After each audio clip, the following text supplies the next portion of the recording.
హైదరాబాద్ ప్రాంతంలో ఇటీవల కాలంలో వరుస హత్యలు ప్రజలను భయాందోళనకు గురిచేస్తున్నాయి.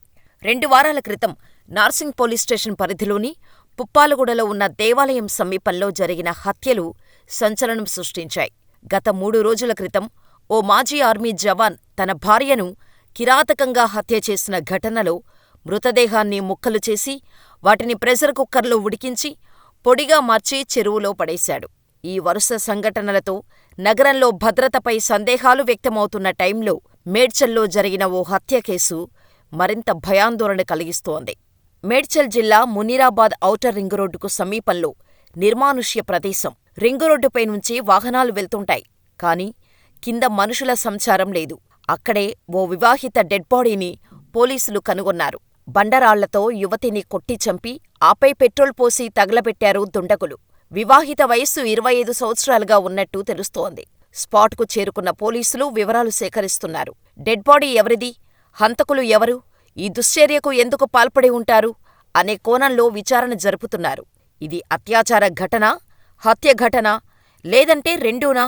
పక్కాగా ఇప్పుడే కన్ఫర్మ్ చేయలేం. కానీ ఘటన మాత్రం దిశను పోలి కనిపిస్తోంది. 2019 నవంబర్ 28న జరిగిన దారుణ ఘటన హైదరాబాదుతో పాటు 2 తెలుగు రాష్ట్రాల్లో పెను సంచలనం సృష్టించింది.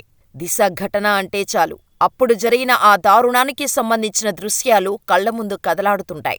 రాత్రి సమయంలో ఔటర్ రింగు రోడ్డు దగ్గర బండి పంచరై సాయం కోసం చూస్తున్న ఓ వెటర్నరీ డాక్టర్ను ఓ 4 యువకులు నమ్మించి నిర్మానుష్య ప్రదేశానికి తీసుకెళ్లి అతి క్రూరంగా అత్యాచారం చేసి అత్యంత కిరాతకంగా పెట్రోలు పోసి కాల్చేసిన ఘటన తాలూకు విషయాలు గుర్తొస్తేనే చాలామందికి కోపం, భయం వస్తుంటుంది.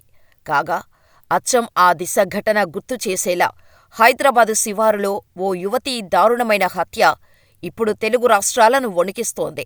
కాగా Munirabad outer ring road under bridge కింద ఒక మృతదేహం ఉన్నట్టు పోలీసులకు నిన్న మధ్యాహ్నం 3 గంటలకు సమాచారం రావటంతో పోలీసులు ఘటనా స్థలానికి వెళ్లి చూడగా ఆమె ముఖంపై బండరాయితో మోది పెట్రోల్ పోసి నిప్పు పెట్టి తగలబెట్టారు.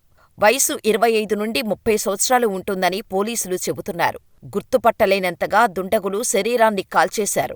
ఘటన జరిగిన పరిసర ప్రాంతాల్లోని సీసీ ఫుటేజీని క్షుణ్ణంగా పరిశీలిస్తున్నారు. క్లూస్ టీమ్స్, డాగ్ స్క్వాడ్స్ సాయంతో ఇప్పటికే ఆధారాలు సేకరించారు. ఎక్కడైనా మిస్సింగ్ కేసులు నమోదయ్యాయేమోనని పరిశీలిస్తున్నారు. బాధితురాలికి చెందిన కొన్ని నగలను ఘటనా స్థలంలో పోలీసులు స్వాధీనం చేసుకున్నారు. పోస్టుమార్టం రిపోర్టు వస్తే మరిన్ని కీలక విషయాలు బయటకొస్తాయంటున్నారు.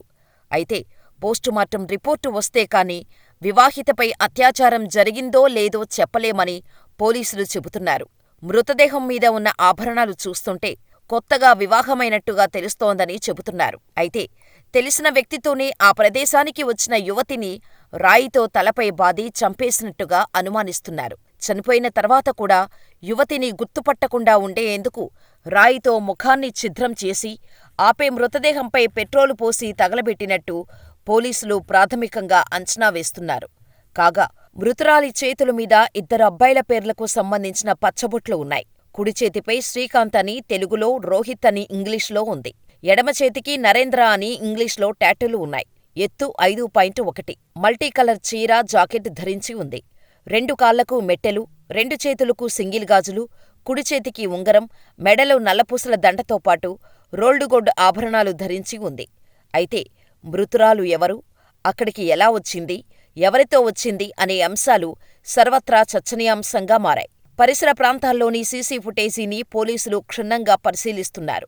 అనుమానాస్పద హత్య కేసుగా నమోదు చేసిన పోలీసులు అన్ని కోణాల్లో దర్యాప్తు ప్రారంభించారు. మొత్తంగా మునీరాబాద్ మర్డర్ మిస్టరీగా మారింది. ఎన్నో ప్రశ్నలకు సమాధానాలు వెతికే పనిలో పడ్డారు పోలీసులు.